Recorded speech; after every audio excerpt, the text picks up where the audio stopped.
लेकर SQ level को लेकर, क्या कभी हमने जांच करने की कोशिश की हमारा NQ लेवल कितना है?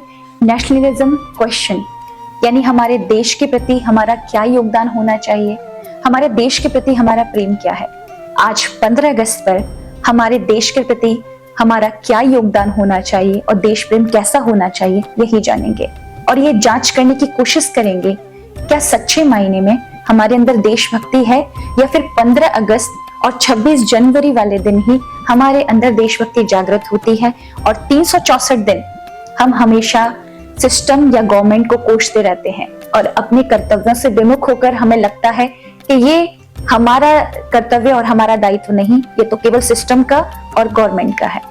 तो आइए जानते हैं देशभक्ति कैसे की जा सकती है और वास्तविकता में हम देशभक्त हैं या नहीं। हम देशभक्ति कैसे कर सकते हैं, कुछ एग्जाम्पल से जानते हैं और अपने अंदर ये जानने की कोशिश करते हैं क्या सच्चे मायने में हमारे अंदर देशभक्ति है भी या नहीं।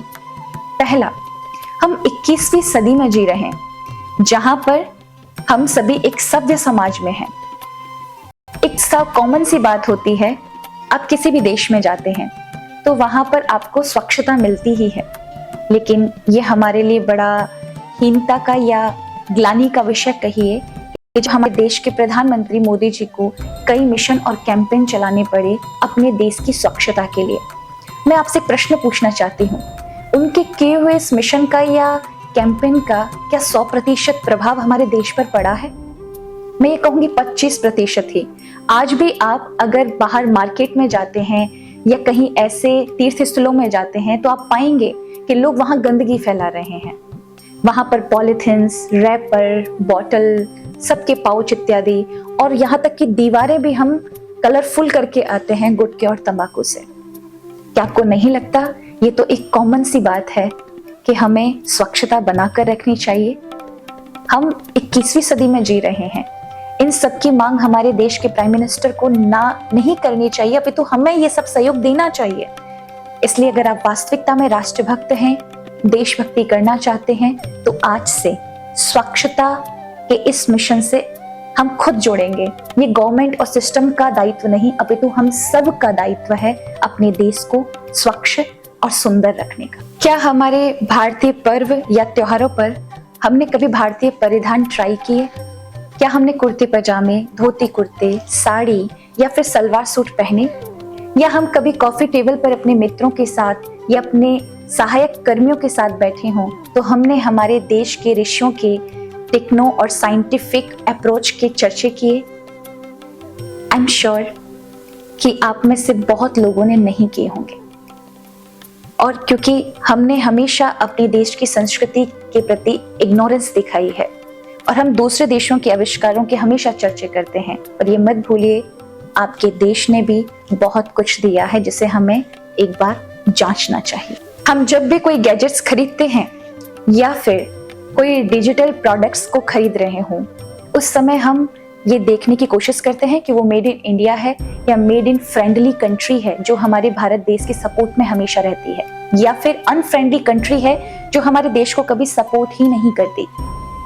और मुझे लगता है बहुत से लोग इस बात को कभी भी नहीं देखते। उन्हें हमेशा अपना स्वार्थ दिखाई पड़ता है कि वो कभी भी ये देखने की कोशिश ही नहीं करेंगे कि जो प्रोडक्ट्स हम खरीद रहे हैं या जो चीज हम खरीद रहे हैं वो हमारे देश के लिए फ्रेंडली कंट्री से आ रहा है या फिर अनफ्रेंडली कंट्री से आ रहा है।